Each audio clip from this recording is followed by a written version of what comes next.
Hello everyone, my name is Seth, Membership Engagement Officer here at the EAUC. Welcome to today's ESOS Compliance webinar. Just a few things before we start. If you have any problems at all during the webinar, please feel free to email me, sikirby@eauc.org.uk, or alternatively type in the chat box on the right hand side and I'll get back to you as quickly as possible. Before we go through any further, I'm just going to go through a small disclaimer that you should be able to see on your screen, just to say that the information here is just intended to provide an overview of ESOS, and it doesn't constitute any legal advice. So you need to speak to your university teams around the legalities of ESOS.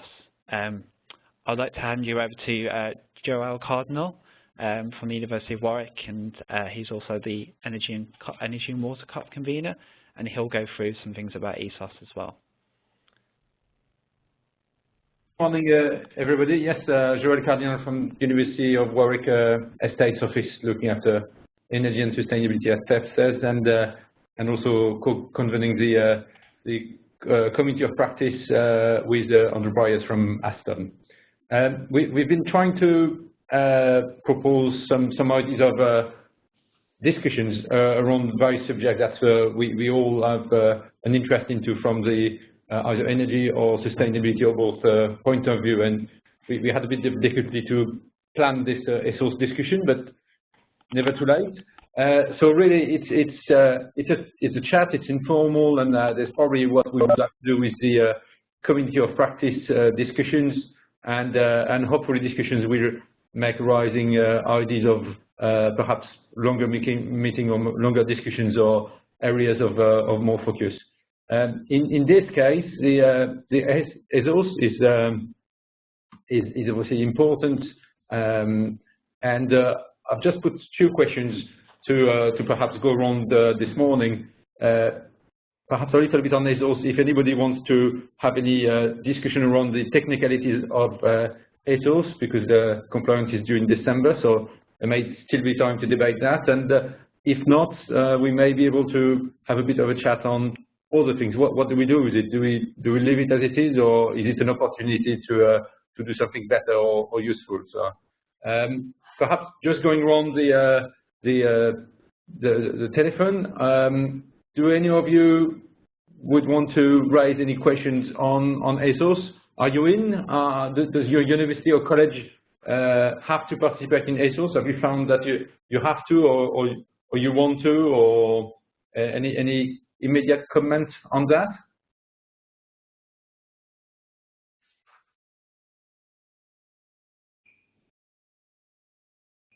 No?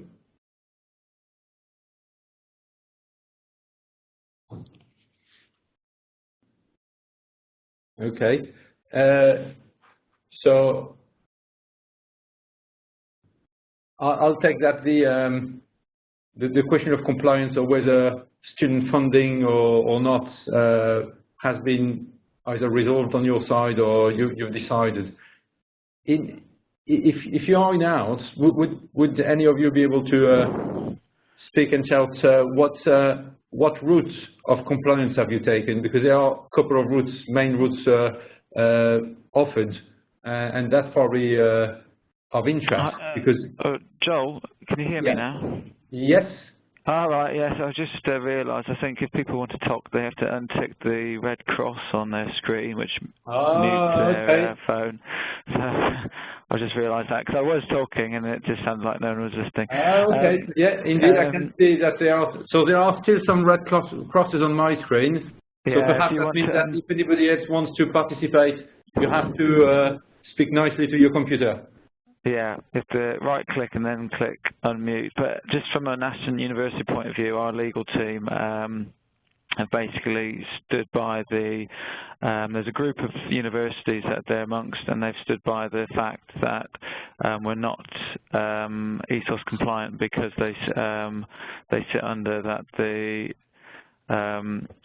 student fees is public, not private, and they're willing to go to court on that basis because it's not actually stated anywhere in the government. It's just one person's view that it's that we should be that it's student fees are private. So they've stated that, but on the same note, I've already submitted yesterday afternoon actually the ESOS application, but there's a section in there that says you're not ESOS compliant, but you still want to do the application for energy saving. So I've ticked that box for us.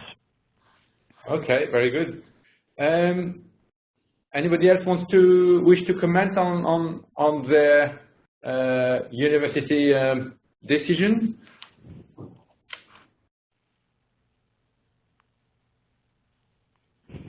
There are still some crosses out there, so I don't know if anybody wishes to participate and they haven't found the way to unmute their. Okay, that may be some step, but perhaps that's something for the future. If we do all the webinars in the invitation, perhaps to put a short message about how people can unmute their microphone. Yes, that's fine, Joel. Yeah, so if you'd like to take yourself, you can take yourself off mute on the right-hand side next to your name. There's a red button, so you can feel free to take yourself off mute at any time. If you click that button, you'll be heard by everyone else. So yeah, so feel free to do that. Okay. So from what Andrew was saying, it's interesting, not so much from the legal point of view, but I think, Andrew, you said that Aston is going for ISO 50000 certification next year. Yeah, I mean, we're going for that anyway. So we've already submitted and paid for auditing of 50001, and I think on that route, if you've done that, there is an extension to, I believe it's June. So we're kind of in the situation where we've got everything for ESOS, and I've submitted all the data, and we're going to 50001 just on the off chance that our legal team go to court, lose, and are told we have to do ESOS. At least we've got some kind of fallback position. Okay. So would you say that ISO 50001 is the prime reason? Sorry, ESOS is the prime reason to go for ISO 50001. No, we were looking at doing it anyway, but it's just an extra benefit, I guess, an extra push to do with ESOS now in there. Okay. That's of interest to me, because University of Warwick, we felt that for several reasons we would be required to comply to ESOS because of the uncertainty on the student funding on one, and also because the university operates a number of businesses which employs more than 250 employees, which is one of the qualification criteria. So we've decided that we have to comply, and we looked at our internal organization, and the University of Warwick do not have ISO 15001 activities in place at this point, and we felt that it would be quite difficult to get it within the 6-8 months or even 12 months because it would have to be at university level. However, carry on. Oh no, I was just saying, yeah, I think it's a lot easier if you've already got EcoCampus and 14001 in place, which we do. I think if we didn't have that, we probably wouldn't be able to get it by June. Okay, and it's at and your 14001 applies at the entire campus perimeter. Yeah, so our 14001 is pretty much everywhere on our site. So it's the 50001 is really kind of almost like an add-on, to be honest. Yeah, I see what you mean. Okay, that's interesting, because when we looked at how to comply and choosing our routes, we did a bit of a comparison of 50001 and the other route, which is using display energy certificates or one-off audits, and we felt that on the long run, so if you look at it on several years or 10 years, ISO 15001 may be cheaper. So the total cost as financial implication may be smaller, and I think there are many more benefits in ISO 15001 than the ESOS compliance only. Yeah, I agree with that, because I think if you're just doing decks, you've got to do them anyway, and if you don't have an energy assessor, you've got to hire that, and it might be slightly cheaper than the auditing costs, but 50,001, if you're doing it long term, should hopefully show some kind of progression, improvement overall anyway. Yeah, that's certainly something that we flag to our management, is that going forward, if ESOS stay as a tax, we may wish to move to ISO 50000, because that would give more clarity across the university on which one opportunities we have, and having the, in a way, obligation to provide improvements on a regular basis, whereas ESOS is just a picture, and you don't have to do anything with a picture. Yeah. So no, that's interesting. Yeah. Okay. And any more? Anybody else? So I can see still people having a red cross, so I'll take that they're listening to what we say. Somebody's unticked his button. Chris, are you on with us? Chris, would you like to contribute in any way? No. Hi, Joel. There's a message that's coming from Paul from Durham in the chat box. See if you wanted to have a discussion on that as well. Durham is claiming exemption based on legal advice and tech, supported by our finance department, based on SLC funds being classed as public. Okay, so Durham is very much on the par with Aston University. That's interesting. We certainly shall look for your name in the papers in the next few months to see who was right. But no, we've debated it very much amongst us, and it's really the commercial activity, the size of the commercial activity of the university, who's made the choice being easy in a way. So I'll certainly take that you're right to explore the routes you think are correct. So. Okay, interesting. So in addition to ESOS, if you decide not to comply, does that mean that as far as the European directive, which aim to deploy as many as possible tools to enforce energy efficiency improvements, if you're not using ESOS, do you have other tools inside Durham, for example, or would satisfy you in terms of you have the tools that will help you pushing improvement and getting authority or approval or finance as you may wish?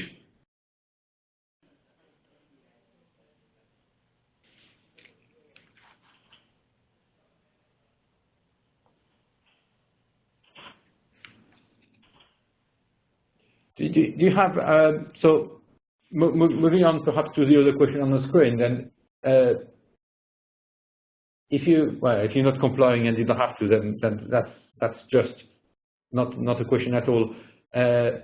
If governments still put taxes and carbon-related taxes and like ESOS or CRC or and others, what's the view on your side? Do you, as energy manager or sustainability managing people, do you see those taxes as being a problem for you, or more a support for your business case and helping you to push improvements?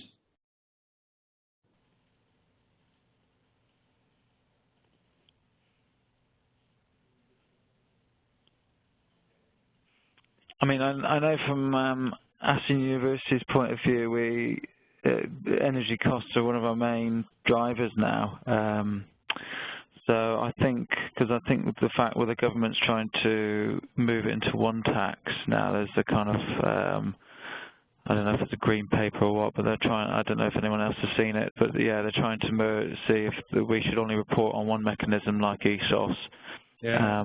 Instead of CRC and stuff, well, and then have just one tax instead of CRC and climate change. So I think from my point of view, it is a push, because we were in phase 1 of CRC and there was a lot more people in finance who were worried about finding that money, but then we dropped out of phase 2, so that kind of pressure got taken off a bit, but there's still now with energy rising and stuff and costs, there's still becoming more of an issue. So I think if they did become one giant tax, then it might that we might have to pay. Then we would it would be more of a bigger push really. So yeah, because the view from our side is that the government has quite a substantial revenue from the carbon taxes. So if tax regime is being changed, it would be quite unlikely that governments just accept to lose this revenue, because on the other hand, the country as a whole needs a lot of money being put into the energy infrastructure. So the view here is that whatever format it takes, it's very unlikely that the overall tax regime reduces. So we certainly take that on board when we have discussions on projects here. That the certainty that the cost of energy will increase is certainly a driver for us to look and to support projects for energy efficiency or better infrastructure.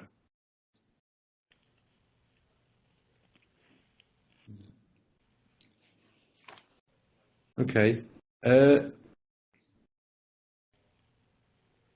Is anyone, I don't know if Durham or anyone else who's saying that they're not legally compliant, are they going to do something similar to what I've done, where you still fill in the ESOS documentation just in case it does go a bit pear-shaped, or is it just literally if you know, if suddenly we were actually told yes, you still have to do it, you just apply then?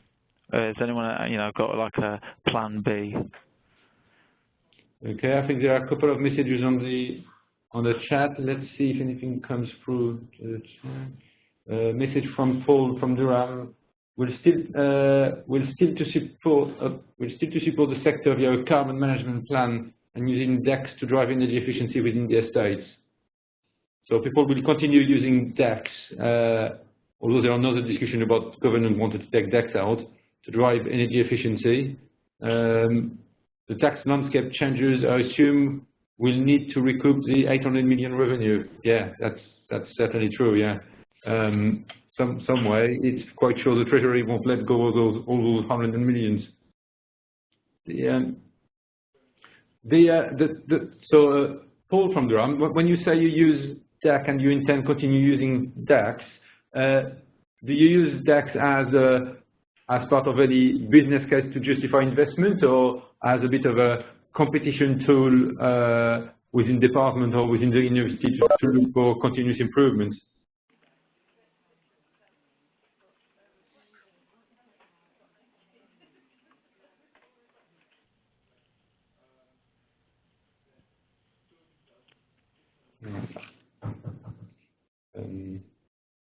And I'm just watching the chat box to see if Paul can reply. We don't. For us, DEX, Aston, we don't. I don't think people really look at them to be able to have enough pressure to tell people that they need to save. We've actually just agreed with our head of finance to devolve our electricity budgets. So we're going to, from next financial year, give them the budget and the 5% reduction on what they did last year. And if they can't find, if they overspend, they've got to find that cost elsewhere. And we're hoping that's going to be more of an incentive than DEX. Yeah, no, that's the kind of a problem. I mean, that's very good you've devolved, because we're not there yet at this stage. The point I share with you definitely is a DEX. They are for people understand DEX. They kind of see what it is. They kind of understand the idea. It's A to G, but they don't really understand the A 25, 26, 40, and so on. So the relative incremental improvements is probably a bit too much to ask people to judge on that improvements. But we certainly also have the view that the DEX, depending how they're made, they exclude process. So if there would be a data center or research intense activity, this consumption could be excluded from the DAC, whereas we may still want to improve. So I share the opinion that DAC is not always the best tool to measure the true consumption and efficiency of a building. So we don't use DAC a lot. We mention it and we put it into our capital project, new build and refurbishment as a target for the designer to achieve, but we don't really use it in our project justification. I think Paul's put it, they use DEX internally to drive targets and report them on quarterly against SMART. Okay. So to report on them quarterly. So Paul, does that mean that you have some sort of a live DEX? Do you calculate DEX on a quarterly basis?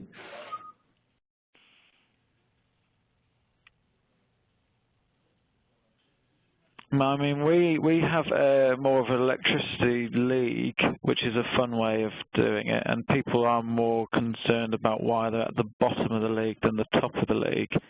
That's kind of more of a driver, especially seeing as our Chief of Operations pretty much looks after most departments now and tells them, why are you at the bottom?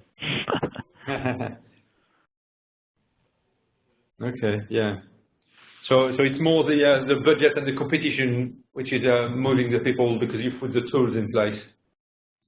Yeah, I personally we don't use the DEX apart from a couple of people. I mean, like conference centres and stuff like that. They get annoyed or something if they've gone down, or our sports facility or our library actually do notice, but that only lasts for about the week that you put it up, and then it kind of, I think, it gets ignored. I mean, from Paul's message, it's clear that they use DEX as drivers. So whatever the tool, it's putting people in the context of a competition or challenge, whether through league table or reporting against a smart target. So that's interesting. I don't know, Paul, when you say you report on a quarterly basis, if a department does not meet its target, does that mean that it is up to this department to find out the action or to implement the action, or do they turn back to you in a state? I'm not sure if you're part of the state, and it's for you to find what actions is required for them to be back in the target. Do they get the responsibility to meet the target and implement the necessary actions, or is it just for them to come back to you?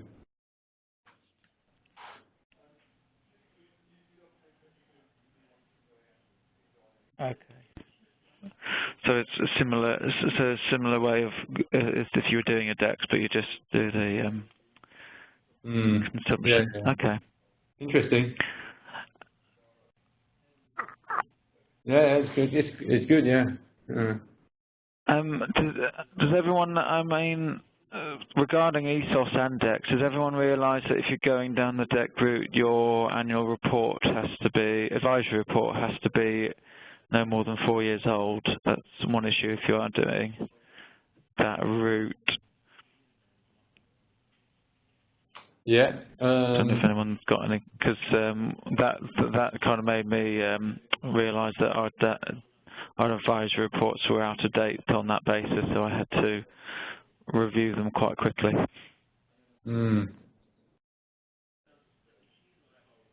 Yeah, good point.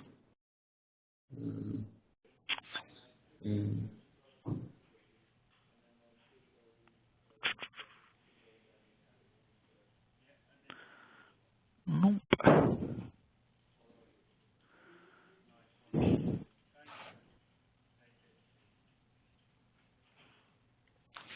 Does anyone else, I guess, have any questions on ESOS, or is this the last slide, the only slide? It is the only, yeah, it is the last slide. It was only that, Andrew. We only just put a few questions. If there is nothing else, I'll probably just. There's a couple more messages that just come in from Paul on the chat box. I don't know if you've seen yeah, each department needs to report on the report outcome quarterly via carbon leads. These comments are then seen at university level. Right. Yeah. So it is quite organized and formal, which is good, yeah. Mm. Okay, very interesting. Yeah. Well, one of the issues that we found with reporting, maybe you might find it with yourselves at Durham, if you were just doing energy, was that a lot of smaller departments in our electricity league kind of said, well, you know, we've only got 5 computers or something, or 10 computers, and the lights are smart, so there's not much we can do energy-wise when we're in this kind of league and trying to save. So what we've done, we have a version of the kind of, we call it the Go Green workbook, but it's basically like Green Impact kind of workbook assessment. So staff have to fill that in, and so this year we give them a monthly set of tasks to do, and depending on how many tasks they do, they get points, and that goes towards it. So smaller departments, therefore, will go up the league if they've shown they're more sustainable in other areas than energy. And that's quite beneficial. And then it also highlights that other departments who might have been saving lots of energy but aren't really that sustainable will actually drop. Mm. Yeah.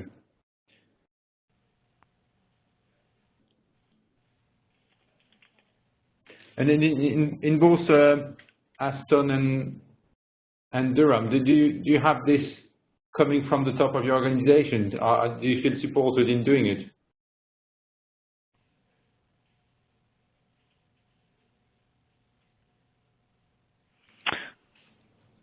All right. So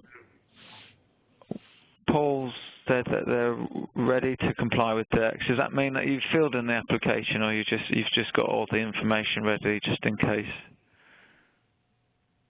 Because I don't know if you heard, you could still, I mean, that's the way we've done it. You could still, there is an option where you say that you're not ESOS required. There's a little option box, but you're just filling in the application. And I'm hoping that means that if we ever get audited and we were told we're an ESOS, they'd be like, okay, just swap the tick box around or something. Yeah. Mm-hmm.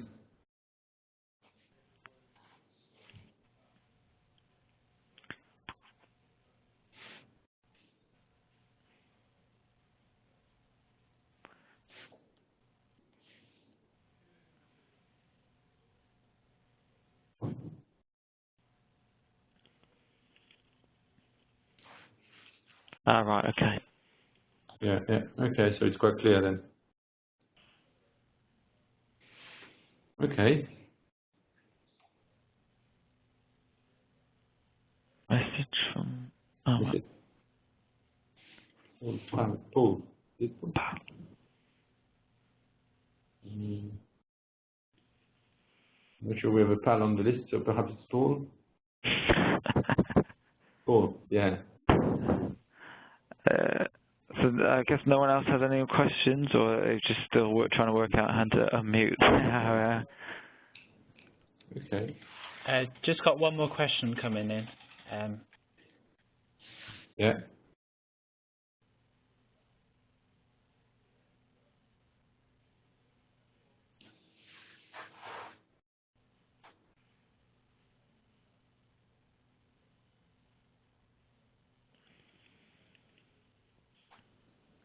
On Matt. So if you go to, if you've got your screen up, Cisco screen, and you've got the presentation on your, what is it, your left-hand side, there's a little, basically, if you've got, there's a participants thing on the right-hand side that, with a little triangle. If you tick that down, which it was already automatically down on mine, it has the list of all the people who are here in discussion, and then it'll have your name, and next to your name is either a headset or a phone with a little red cross. So if you click on that red cross, right-click on it, it gives you mute, unmute, or chat. So if you click on unmute, that should mean that you can speak via your headset or telephone. Yeah, but I think perhaps Matt's question is also asking about what you mentioned, the compliance, because it says to state that you don't comply with the scheme. So perhaps it's talking about the tick box on the ESOS application. Sorry, I thought it was on. Where's the tick box for the talking? No, so if you go through the application, the actual report as well on ESOS, if you download it, one of the appendices has all the questions involved. So when you're on the, let me just go to so if you go to submit, let me just see what question it is. It is question 4. Which of the following statements applies as to why your organisation is submitting this notification? And there's 2 options. There's our organisation qualifies for ESOS, and you tick that, or our organisation doesn't qualify for ESOS, but we want to show our commitment to saving energy. So I've ticked that, and then I filled out the rest of the form as if I was complying with ESOS. Okay, that's quite clear, yeah. And it's quite straightforward. I don't know if anyone's had a look at it. There's about 56 questions, but they're quite simple. It's just little tick boxes, and there's a couple of filling in addresses, and then if you've got the same address as your director, you just tick another box so you don't have to keep repeating it. So it's not, the only thing really data-wise is they just want to know what percentage you're in ESOS for either 50,001 DEX, green energy assessments, or not.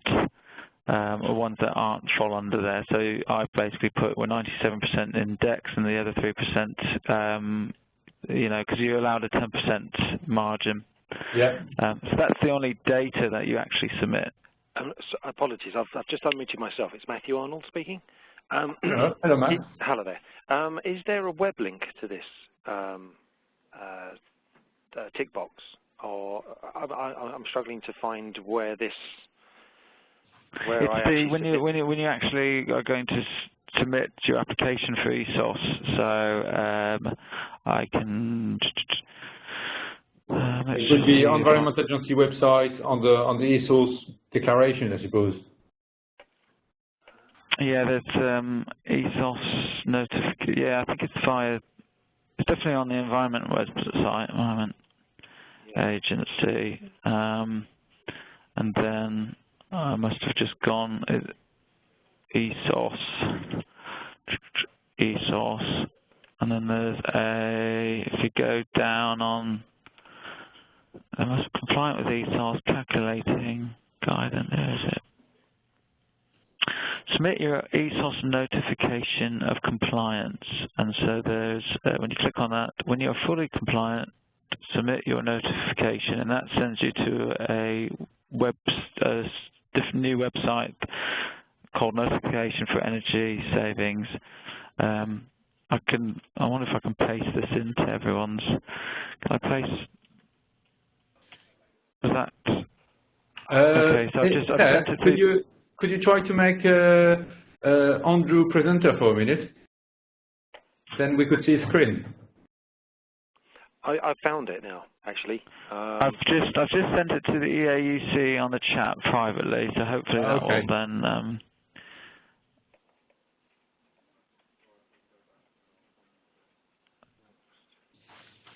How do you see my screen? But yeah, so it's yeah, so it's basically it's a web page, and then you fill in that application form. It's similar to the CRC one, really.